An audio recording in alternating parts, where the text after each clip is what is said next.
en este vídeo voy a hablaros sobre los 12 triángulos de la muerte. Esta exposición la hice en otro canal, pero aquí únicamente estará la parte mía, lo que yo comenté, y espero que sea de vuestro interés. 12 los triángulos. Pero es que vamos a ver cómo estarían ubicados en nuestro planeta, porque en realidad no están así al azar, no, siguen una línea muy concreta y están ubicados en una parte alrededor del Ecuador y que marca, no se sabe muy bien porque todavía no hay suficiente tecnología para entender qué es lo que le pasa al planeta en esa zona, ¿no? Pero está más que demostrado que hay algo especial y que va muy ligado al efecto ovni, al hecho ovni, ¿sabes? O sea, todos los acontecimientos de avistamientos y tal, va muy ligado a todas estas zonas, ¿no? Entonces, como digo, en nuestro planeta, claro, hay zonas, sobre todo la de Bermudas, que son las más conocidas por desapariciones de barcos, de aviones, por accidentes, por desapariciones de personas y por avistamientos. Todo es un conjunto, ¿vale? Todo es un conjunto. Es curioso que de estos 12 triángulos estén todos en zonas de mar, a excepción de uno que veremos que está en la parte de Afganistán y coge pues zona de tierra, pero el resto son prácticamente todos zonas marítimas. Y tiene, como ahora veremos, mucho sentido. A ver, en realidad, si nosotros nos imaginamos el planeta Tierra con su ecuador, ¿vale? La zona central media que separa la latitud norte de la latitud sur, bien, pues vamos a hacer otras dos líneas por encima del ecuador, ¿vale? A 30 grados latitud norte y 30 grados latitud sur. Ese eje, esa franja, en ese cinturón, es donde estarían estos triángulos y separados del uno al otro por 72 grados. Exacto. Es que es matemáticamente, está ubicado estos lugares en el planeta. Y luego estaría el polo norte y el polo sur. Geográfico, no magnético, que hay que diferenciarlo. Entonces, claro, si nos imaginamos, parece como si fuera un diamante, porque en realidad es polo norte, la franja del centro y polo sur. Y parecería la forma un poco de un cristal, como un diamante, ¿no? Queda muy bonito. Si lo ponéis en internet, os sale la imagen. Entonces, como digo, todos son zonas de mar, menos Afganistán. Bueno, y están los polos, claro, que es zona helada, pero que en realidad hay agua alrededor de estas zonas, ¿no? Que la parte de hielo es pequeñita, ¿no? A ver, esta investigación fue realizada por un norteamericano que se llama Ivan Sanderson. Este señor pertenecía a una sociedad que era la Sociedad para la Investigación de lo No Explicado en Nueva Jersey. Y ahí es donde, pues, empezaron a ver determinadas situaciones que se daban, determinadas acontecimientos y documentos inclusive del siglo XVI, en el que hay muchísima documentación recogida, sobre todo de la parte de las Bermudas, claro, que tiene que ver con estas desapariciones y siempre igualmente ligado a avistamientos ovni. Bien, entonces una cosa la ligamos con la otra. Es muy curioso también que estos lugares estén atravesados por una línea que se llama Babik, B-A, B alta, A, V baja y C, Babik. Bien, esta línea la descubrió un señor que se llama Aimé Michel y en realidad es una recta, en principio, no, el principio era una recta entre Bayona y Vichy y esto fue en los años en 1954 y que iba ligado fue ligado a un momento en Francia que hubo muchísimos avistamientos en esta línea entre Bayona y Vichy. Entonces, por eso se llamaba la línea BA de Bayona y Vic de Vichy. Pero estudios posteriores se vio que esta línea, si la extendíamos al resto del planeta, ¿vale? Si la alargábamos al resto del planeta, prolongándola, seguían coincidiendo con los lugares de grandes avistamientos y estaban ahí la mayoría de los triángulos.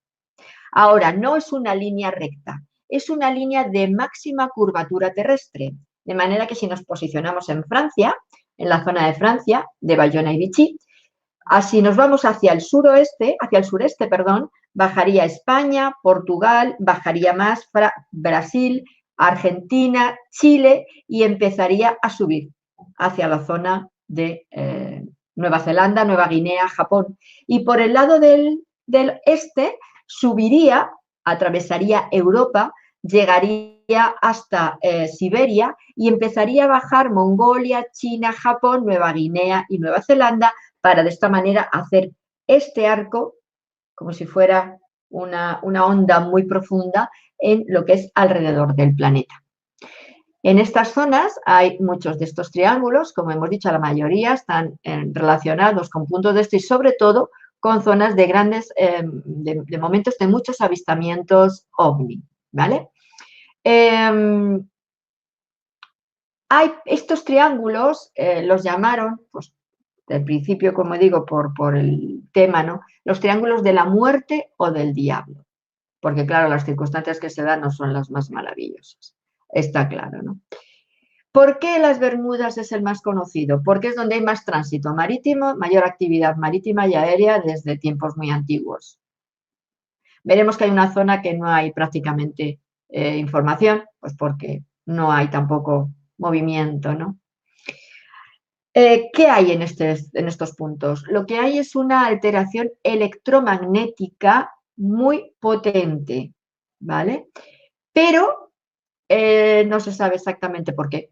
Por eso digo, falta tecnología. De momento no estamos preparados para conocer determinadas situaciones que se dan en nuestro planeta, ¿no? Altera las brújulas, los relojes, los cuadros de mando, la orientación en los pilotos, el tiempo, como veremos en el polo norte y el polo sur, se altera. De forma que, claro, lo que es el espacio-tiempo se distorsiona en estos lugares, provocando, pues, también inclusive esas desapariciones como si pasaran a otro espacio temporal o a otro plano dimensional.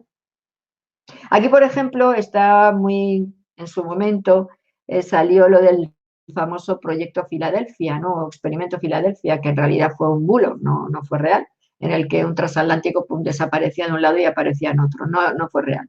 Pero sí es cierto que han hecho experimentos, eso sí es real, no a la vista, como contaron con este transatlántico, pero sí han hecho experimentos. Claro, todo esto es un poco tecnología Tesla, que en realidad es tecnología ovni, ¿no? Extraterrestre. Bueno, pues ahí estaríamos, ¿no? Posiblemente, ante estos acontecimientos, bueno, pues se barajan varias posibilidades, ¿no? Que se pueden dar, ¿no? Que esta actividad, como digo, tiene mucho que ver con bases extraterrestres submarinas que se piensa que están en estos lugares. Ahora comentaré una cosita también con respecto a esto. Otra razón es que el magnetismo terrestre sufra alteraciones no conocidas o distorsiones o aberraciones, que también se llaman, en estos puntos, más que en otros lugares del planeta, precisamente por la franja en donde está ubicado. Una tercera opción sería que en estas zonas hay una anómala curvatura del campo gravitatorio y del espacio-tiempo de la Tierra. Pero aquí entraríamos en conceptos de física muy avanzada que no, bueno, pues no me he metido a profundizar en eso tampoco y tampoco se llegaría mucho. Y luego hay una cuarta posibilidad, es que en estas zonas, sobre todo en las Bermudas, hay yacimientos, sobre todo en las Bermudas, ¿vale? En otros no está tan confirmado. Hay yacimientos de hidratos de metano bajo las placas continentales. De manera que cuando hay expulsiones de este gas, lo que se forman son como burbujas en el mar, que lo que hacen es que inestabilizan la densidad del agua. Y esto hace que las embarcaciones, la flotación falle y se puedan hundir. Bueno, esto es algo mucho más, una explicación como más, no sé, terrena, pero que no nos respondería en otros lugares, como por ejemplo en Afganistán, que es tierra, ahí no hay gas ni hay nada, ¿no? Bueno, también es curioso que este gas, sin embargo, también es curioso que altera también las brújulas, los controles de mando en los aviones, provoca desorientaciones y caídas al mar, ¿eh? O sea que sí es cierto que en Bermudas se juntan muchas cosas.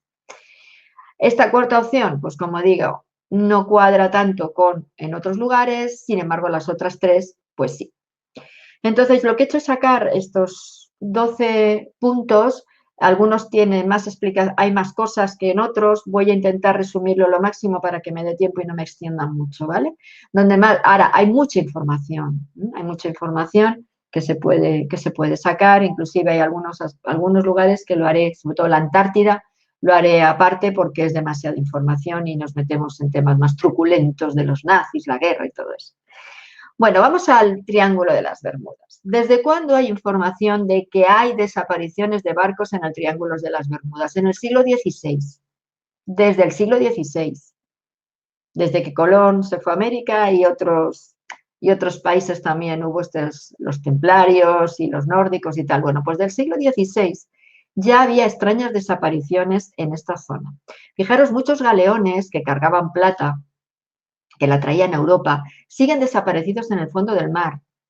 También es cierto que hay fosas muy profundas, como la de Puerto Rico, que son 9.220 metros, ¿no?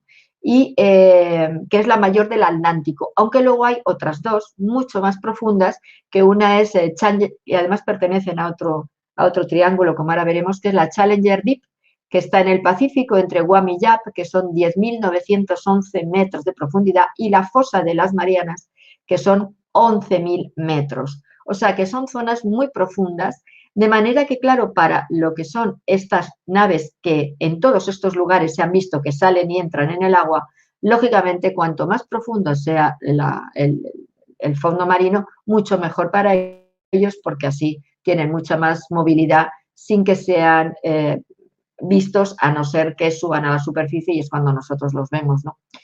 En el fondo de las Bermudas, también, como digo, que hubo hace tiempo, hace años, una investigación, fue un submarinista francés de origen ruso que se llama Dmitry Rybakov.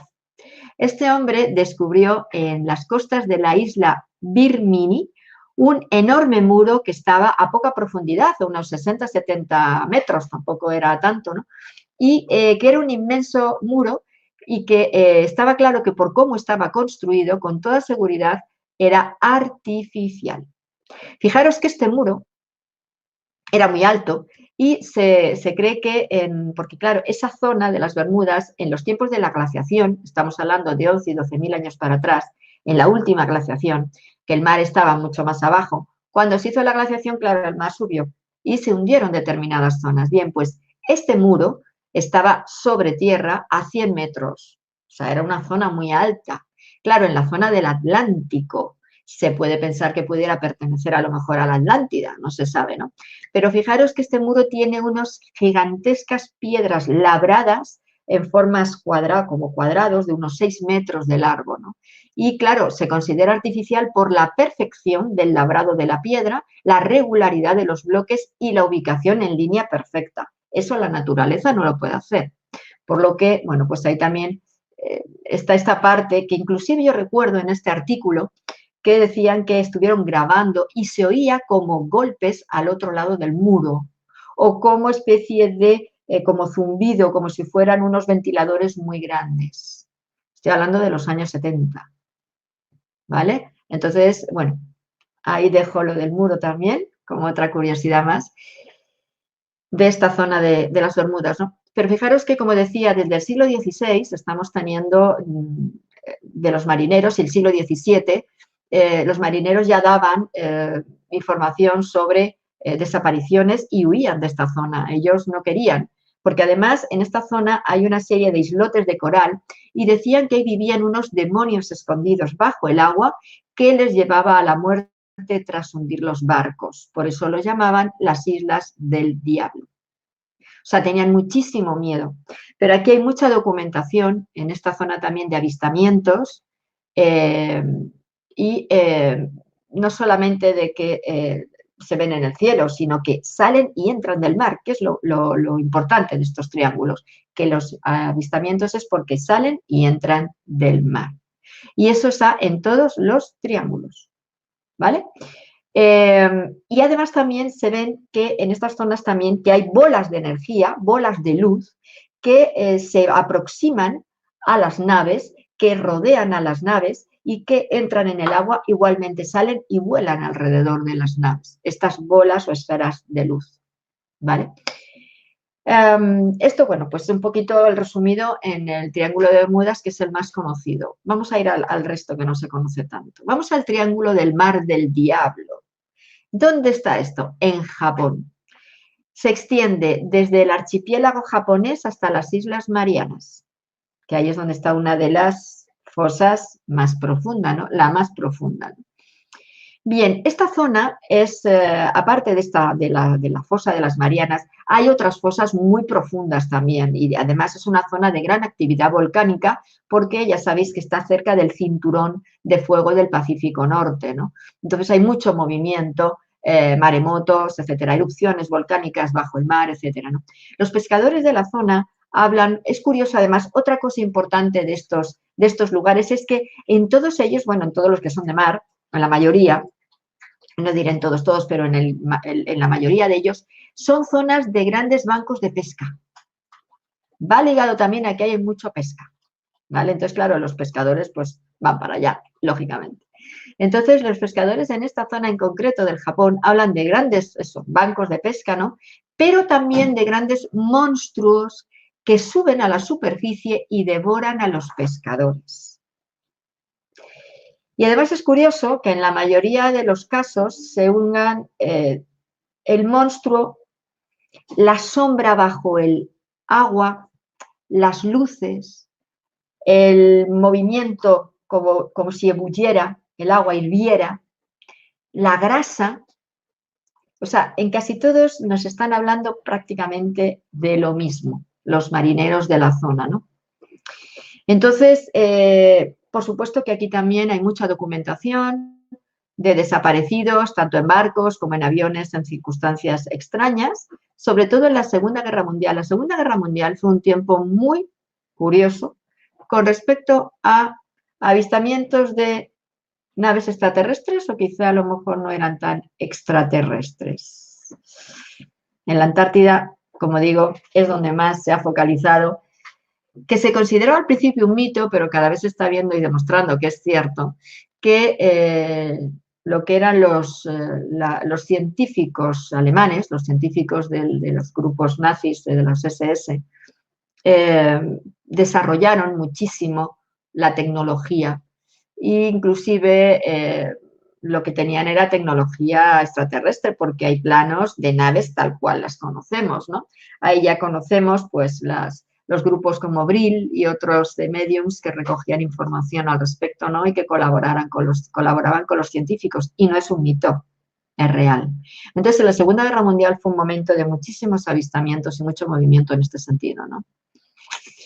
Fijaros, en 1957, un patrón de un barco en la zona de Japón dijo haber visto dos aparatos metálicos plateados en forma de disco de unos 10 metros de diámetro que se hundían en el mar en la zona de la fosa submarina, una de las que hay allí, que es de unos 8.500 metros de profundidad, en la costa oriental del Japón. Al entrar en el mar, levantaron las aguas y se revolvió toda la zona, lógicamente, al impacto, ¿no? Al entrar en el mar. Pero también se vio, por ejemplo, en Borneo y en el Golfo de Tailandia, unas ruedas gigantes fluorescentes. Es como si fueran ruedas con radios y todo, y los radios son fluorescentes. Y estos se han visto también en muchos lugares, en otros triángulos del planeta, que giran a gran velocidad en el mar y provocan además como una especie de niebla densa que se levanta de las aguas. Pero estas ruedas se han visto tanto saliendo del agua igualmente tras esa niebla, como bajo el agua, moviendo el agua y generando como una especie de espuma, pero siempre con esa fluorescencia.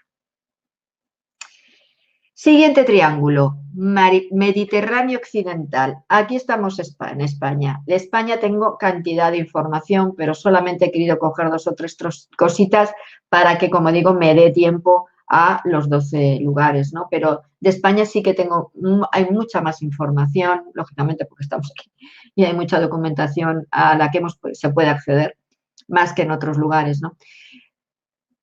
¿Dónde está este triángulo? Que decía Luis. Bueno, la zona de las islas, de las Islas Baleares, Valencia, Cataluña. No. A ver, abarca desde el monte Canigó, que está en los Pirineos franceses, desde allí, baja a una ciudad en África que se llama Tinfan, que está en frontera entre Mauritania, Marruecos y Argelia. Pillaría la parte del mar, pero en la zona de Tinfan, y luego baja hasta las Islas Canarias. Fijaros qué pedazo de, ¿verdad? Abarca Pues toda España. Toda España, sur de Francia, norte de África, o sea, uno de los más grandes triángulos es este. Lo que pasa que luego está ese pequeño triángulo que sí que hay mucho movimiento, que coge la parte de Valencia, Baleares, sobre todo Ibiza, Cataluña, Barcelona, vamos, pilla esa zona de mucho movimiento, pero estaría dentro, que además lo llaman el Triángulo del Diablo, si es cierto también, que esto ya hace muchos años que lo leí, pero está dentro de este triángulo del Mediterráneo occidental, ¿vale? ¿Cuál sería la zona más peligrosa de este triángulo? El mar de Alborán, que mucha gente no sabe ni dónde está ubicado. El mar de Alborán se llama así porque en esa zona hay una isla, un islote que se llama Alborán y pertenece al territorio de Almería, España, y está cerquita del estrecho de Gibraltar, ¿vale? De Gibraltar, vamos, del estrecho.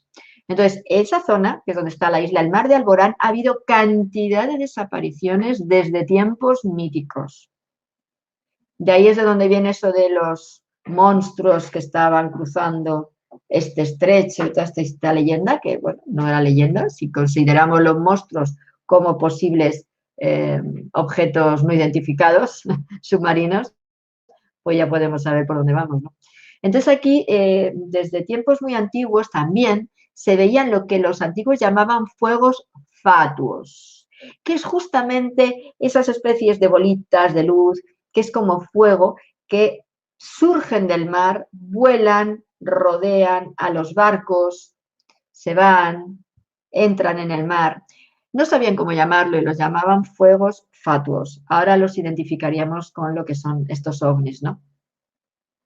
Pero, por ejemplo, en 1974, unos pasajeros que iban a Gibraltar, a Ceuta, iban a pasar el estrecho, todos los pasajeros que iban a pasar el estrecho vieron algo muy extraño y luminoso que salía de las aguas, que se elevó un poco y que volvió a hundirse al mar. Algo salió, algo luminoso, como esa especie de esfera luminosa, salió, parece como si se hubiera asustado al verles y ¡pop!, volvió a caer al mar. Claro, si da una explicación los científicos, dicen, bueno, pues será que caen a lo mejor meteoritos o polvo, lo que sea, yo qué sé, del cielo, pero ¿cómo explican que salgan del agua? Es que ahí no pueden explicar nada. Y que salgan y caigan, ya es algo mucho más complejo, ¿verdad?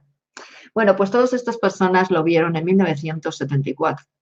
En 1970, en Alcocebre, que está en Castellón de la Plana, en la zona de la costa mediterránea española, un buceador vio un objeto que era como un gran cilindro metálico, grande, una parte era así como Roma y por la otra parte un poco picudita, ¿vale? Como si fuera una especie, pues de un poco como una flecha, pero era grande y metálico. Estaba buceando, podía tocarlo porque no estaba profundo, intentó rayarlo, pero no se rayaba, intentó golpearlo, pero no se deformaba, intentó moverlo, pero no se movía. Claro, estamos hablando de 60, 70 metros de profundidad, cerquita de la costa de Alcocebre, entonces, bueno, pues estaba en una parte como muy próxima a la tierra, ¿no? Sorpresivamente, bueno, ahí lo dejó, porque como no se movía aquello ni podía hacer nada, pues se fue. No dijo nada, no contó nada porque se quedó sorprendido de aquello y pensarían que estaba loco, se cayó. Pero al día siguiente estaba con unas amigas, pues por la zona, y una de las amigas, estaba mirando al mar y dio un grito de, mira, ¿qué es eso que sale del agua? Porque vio algo que salía del agua. Y lo que tardó el chico en girar la cabeza para verlo, ya no estaba. Esta mujer vio algo como cilindro que salía del agua, pero a tal velocidad que desapareció antes de que el chico pudiera verlo. Curioso. Pero, aparte de estos avistamientos, como digo, que también en las Islas Canarias ha habido muchos avistamientos de objetos que entran, bueno, hay algunas veces sí se ve más tipo platillos u objetos o esferas, y algunos inclusive con grandes llamaradas de luz, que salen y entran. Claro, en la zona también de Atlántica, cerca en esta parte, ¿no?, de las islas y un poquito más al norte, hay también unas fosas profundas, hay unas zonas muy profundas en el mar, ¿no?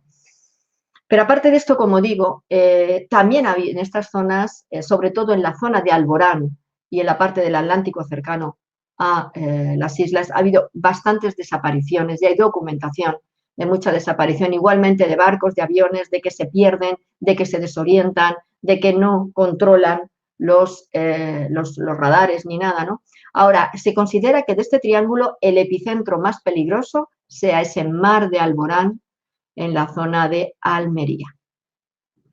Seguimos con el siguiente triángulo, el único que coge tierra firme, Afganistán. Bueno, este triángulo pilla la zona de Afganistán y el Golfo Pérsico y sube un poquito hacia la zona de Kazajistán. Ahí hay un triángulo un poco extraño, pero que es una zona igualmente con muchísimas desapariciones. ¿Qué pasa? Que Afganistán tiene grandes extensiones de montañas inaccesibles, de extensiones de desierto que por ahí no va nadie, ni los del lugar, ¿no? Y que sí es cierto que también hay inclusive muchas zonas, muchos túneles, muchas zonas horadadas que ha habido, que es donde, bueno, pues en momentos de guerra o en otros tiempos de la historia, pues sí que se conocen que están, ¿no? Y claro, ahí es unas zonas fáciles para que puedan esconderse estos seres que vienen de otros lugares, pero también es cierto que geodésicamente, es decir, la Tierra ahí tiene un campo electromagnético extraño e igualmente ha habido pues desapariciones muy llamativas, sobre todo en Estados Unidos, a aviones que han pasado por la zona, sí que ahí hay documentación suficiente como para darnos cuenta de que existen por esta zona de Afganistán e incluso les da cierto temor pasar por algunos de los lugares precisamente por la gran cantidad de problemas que ha habido, en este caso de aviones, claro, porque por ahí no hay barcos. Entonces sí que ha habido alteraciones extrañas, sí que ha habido desapariciones, sí que ha habido momentos de que, pero curiosamente no se han encontrado ni los aviones ni los cadáveres. No se sabe dónde han caído. Durante la Segunda Guerra Mundial, pues, como he dicho antes, fue un momento muy llamativo, ¿verdad? De esta avistamientos ovni, y por esta zona hubo muchísimo avistamiento. Curioso también, ¿no? Igual que en la Antártida. En mayo de 1879 hubo un comandante que era de un buque de guerra británico que se llamaba Vulture, el buque de guerra, y el señor se llamaba el comandante Pringle, o Pringle, bueno, como se diga, se escribe Pringle, ¿bien? Pringle. Él estaba navegando por el Golfo Pérsico. Este sí que era un comandante, iba en su buque de guerra y lógicamente no podía estar por Afganistán, estaba en el Golfo Pérsico y estaba navegando por el Golfo Pérsico y pudo haber, en el mar de repente empezó como a haber una serie de ondas y como de pulsiones de luz bajo las aguas, que iban a tal velocidad que, según comentó, podrían ser como a 130 kilómetros por hora. O sea, era una velocidad increíble y pasaban por debajo de la nave. Lo que podéis imaginaros el susto de este señor cuando vio que estaban pasando por debajo, ¿no? Al fijarse, ¿qué es lo que vieron? Las famosas grandes ruedas giratorias. O sea, no todos los objetos que se han visto son iguales. El típico huevo frito, como yo digo, ¿no? El típico ovni. No. Han visto estas ruedas, han visto como unos puros muy largos, se vieron una vez en Chile, por ejemplo, vieron uno que era un puro muy largo, inclusive se veían las personas dentro, han visto pues esa especie de conos, otros que son como triángulos, o sea, han visto muchos tipos muchas formas, ¿no? Pero en este caso volvíamos a las ruedas, porque en los años, las otras formas son más modernas, ¿bien? Inclusive, como veremos, unos eran como aviones al principio, ¿no? Pero en los años 1800, 1700, pues eran otro tipo y en este caso eran estas ruedas que eran con muchas luces fluorescentes y marcaban como pulsiones de luz, ¿no? Bueno, era una rueda como nosotros podemos conocer, con radios y lo que se iluminaba eran los radios, no lo de alrededor, ¿vale? Es curioso porque primero vi una rueda que venía de un lado y giraba hacia un sitio. pero luego vio otra rueda que venía por el otro lado y giraba al revés. No giraban las dos para el mismo lado, sino cada uno que giraba para un sitio diferente. Claro, las aguas empezaron a moverse de una manera importante que se metió un buen susto el señor. Ahora, curioso que cada vez que se ven ruedas en el mar, previo, antes de verlas, lo que da la sensación es que el mar está como grasiento, como oleaginoso, una sensación de densidad en el agua, ¿vale? Hubo otro navegante, en este caso noruego, que además era arqueólogo, que se llamaba Thor Heyerdahl, y este habla de ver como que el mar hierve mientras algo parecido a una gran rueda emerge y da vueltas en el aire. Seguimos con las mismas rueditas, ¿no? También comentó que en algunas ocasiones pasó por encima como si fueran masas oscuras, unas masas oscuras, como unas grandes zonas, claro, era bajo el agua, veía como una sombra muy grande. Él lo define como el tamaño de una habitación de una casa, pero no se movía. Estaba bajo el agua, ellos estaban sobre eso que no se movía, que era una sombra negra y que no sabían lo que era, ¿no? También este hombre vio bolas de luz como de 1 metro de diámetro más o menos bajo el agua, igualmente que brillaban, y además decía que eran como si fueran lámparas eléctricas, porque se encendían y se apagaban alternándose. Fijaros que hay algunos que han visto platillos voladores, platillos volantes, hablan precisamente de estas luces intermitentes que se ven, ¿no? Rojas, verdes, naranjas, amarillas, de distintos colores. Bien, pues este señor lo vio bajo tierra. Recordando ahora, en la misma Biblia, se habla de estas ruedas. Tendría que buscarlo, porque me acabo de acordar. Tendría que buscarlo. Pero se habla de estas ruedas. Y lo relacionan con los querubines, creo recordar. Tendría que buscarlo. Pero es verdad que también ahí se habla de estas ruedas voladoras. El quinto triángulo, ¿dónde está? Argentina y la Patagonia. En la parte sur de Argentina, sobre todo hay más información de Argentina que de Chile. De Chile sí hay algo, pero menos. En 1962 hubo un señor que se llamaba Vicente Bordoli, que era camionero de profesión, y que él estaba acostumbrado a ir por una ruta que bordea la costa sudatlántica, ¿vale? No la del Pacífico, sino la del Atlántico, por eso es la zona de Argentina. Y dijo él que veía, en muchas de las veces que pasaba por esa zona, como fenómenos muy extraños, objetos luminosos que entraban y salían del mar, y confirmó que en las profundidades del Golfo de San Martín había una base de platillos volantes. Para él era una base, porque claro, él ¿qué es lo que veía en algunas ocasiones? Como si fueran flotillas, o sea, muchas bolas de luz que se iban moviendo a la par, como si fuera una flotilla de varios aviones que van de un lado para otro juntos. Bueno, pues lo mismo, y que estaban controladas por señales procedentes del fondo del mar. Fijaros, en esta zona también ha habido mucha documentación de aviones y de barcos desaparecidos. Curiosamente, más de lo mismo. Esta zona, la parte sur de Argentina, se considera el equivalente austral al Triángulo de las Bermudas. Así que fijaros si es una zona un poco caótica en el sentido de este tipo de acontecimientos, tanto de avistamientos como de desapariciones.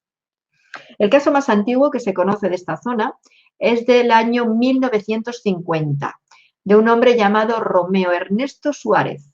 Él hizo un viaje a pie, desde Ushuaia, al sur, en la Patagonia, Tierra de Fuego, ¿verdad? Ushuaia, hasta Buenos Aires. Tardó como 5 meses andando, pero imaginaros todo lo que este hombre vio. En 2 ocasiones, yendo por la zona costera, cercano a la costa, dice que era por la zona entre San Sebastián y Río Grande, pudo ver como un objeto emergía del mar se levantó verticalmente, se desplazó 90 grados y desapareció. Esto le pasó en 2 ocasiones. ¿Vale? Sexto y séptimo triángulo, polos, Polo Norte y Antártida, Polo Sur. La Antártida, como es muy complejo y además hay más información en internet, digo que es complejo porque va muy ligado al tema de los nazis, lo he dejado un poco ahí aparcado. Sin embargo, el Polo Norte, que es menos conocido, de ahí sí que he buscado más datos para poder compartirlos, ¿no? A ver, primero, importante tener en cuenta, el polo geográfico no tiene nada que ver con el polo magnético, ¿vale? Y de hecho no coinciden. El polo geográfico cambia en las distintas, porque la Tierra no se mueve en el eje en vertical, sino que pendulea, ¿vale? Entonces, el polo geográfico depende del tiempo que sea, enfoca una estrella, enfoca otra, es decir, tiene un eje de una manera o de otra, una inclinación máxima de casi 24 grados. ¿Bien? Pero el polo magnético siempre está en el mismo eje, aunque es cierto que se invierte. ¿Vale? Eso sí, una inversión de polos magnéticos no nos altera la vida. Una inversión de polos geográficos destruiría al planeta prácticamente, por lo menos la vida del planeta. Por lo que cuando oigáis por ahí en internet que dicen es que se van a cambiar los polos y el planeta se va a girar, mentira y gorda. No tienen ni idea de geofísica. Lo que se cambia es los polos magnéticos, que eso es un efecto natural del planeta que cada cierto tiempo hace sus cambios. ¿Vale? Entonces no confundamos una cosa con la otra porque uno es algo normal y lo otro pues nos destruiría, lógicamente. Pero claro, estos polos, el polo electromagnético, perdón, los polos magnéticos, lógicamente si un avión se posiciona ahí, todo se le descontrola, pero en el polo geográfico no. Por lo tanto, ir al polo norte o ir al polo sur, que es donde está la Antártida, no tiene por qué alterar ni las brújulas, ni los controles de mando, ni nada, porque ahí no hay ninguna alteración de ningún tipo, a no ser que por otras circunstancias, como estamos viendo en los distintos triángulos, sí se den estas posibilidades, pero no tiene que ver con el polo magnético, ¿vale? Entonces, de hecho, se dan. De hecho, se dan. Porque los polos geográficos se alteran las brújulas, los controles de barco, etcétera, etcétera. De barcos, de aviones, perdón, y de barcos también. Es decir, se altera todo, por lo que está claro que sí. Lo que más llama la atención, fijaros, es que se alteran los periodos del tiempo. Exploradores de la zona, sobre todo en el Polo Norte, inclusive Amundsen y otros más conocidos, Scott y otros, bueno, Scott no llegó, pero Amundsen sí.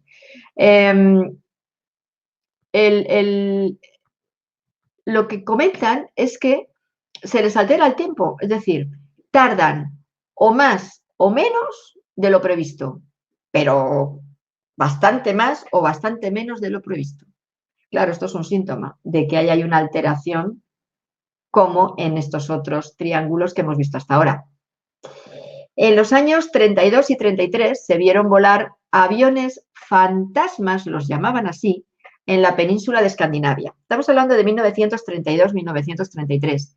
Ahí es curioso que lo que se movía en esos lugares, lo que se veía en esos lugares, eran con formas como de avión, no de platillos ni ruedas, no, eran formas de avión. Pero estos aviones no eran normales, porque eran muy grandes, para ese tiempo que no había aviones de ese tamaño, eran de un tono gris y no tenían distintivo de ningún tipo. Y además hacían unos movimientos, ¿verdad? Unas maniobras que un avión de la época nunca jamás lo hubieran podido hacer. Por eso los llamaban aviones fantasma. ¿Qué serían estos aviones? Estas aeronaves misteriosas, ¿no? Y que además sobrevolaba pues esa la zona de Escandinavia, la zona del norte de Europa, ¿no?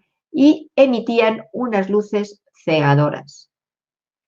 Bueno, podría ser otro diseño de estos seres que venían de fuera, o a lo mejor era tecnología avanzada, porque estamos en los años 32-33, un poco antes de la Segunda Guerra Mundial, ya estaban haciendo sus experimentos, ¿no?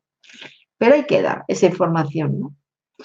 En los años 20 y 30 también se tienen informes de aeronaves misteriosas y dirigibles, y esto ya suena un poquito también a la zona alemana, que sobrevolaban el norte de Europa con luces cegadoras. Aquí se mezcla un poquito, en estas zonas sí que se mezcla tanto en la Antártida como en la zona de Patagonia, como en la zona del norte de Europa. Se mezcla un poco, yo creo, ambas tecnologías. Hay un poquito de acuerdo, yo creo. Y en la Antártida, pues con más motivo, va muy ligado a los nazis. De hecho, algunas de las naves se veían en la panza las SS. Y estos avances, cuando terminó la guerra, fueron estos prototipos de ovnis y los científicos del tiempo fueron tomados por Estados Unidos y por Rusia. Entonces, pues de ahí que también luego haya habido otros prototipos de aviones que no son tales, las típicas alas delta y otros no, los triángulos negros. Bueno, ahí ya mezclamos, pero lo que está claro, si os dais cuenta que en todos estos lugares va ligado las alteraciones del planeta con lo que son las bases de zona ovni, extraterrestre. Tenemos el triángulo octavo y noveno, que está en Australia y en Nueva Zelanda. Otro lugar importante. De aquí he cogido un solo dato, porque ya nos estamos alargando mucho, un solo dato por la curiosidad del mismo, ¿vale? Este triángulo abarca mucho, porque estamos hablando de Nueva Zelanda, estamos hablando de Nueva Guinea, estamos hablando de Australia, toda esa parte de abajo, ¿vale? Entonces, es curioso que aquí en 1881, cuando iban por la zona de Melbourne y Sydney, los hijos del príncipe de Gales, que uno de ellos fue después rey, pero no dicen nombres, con mirar en las fechas, estaría ahí, tuvieron un avistamiento. Vieron cómo salían del mar unas esferas de luz.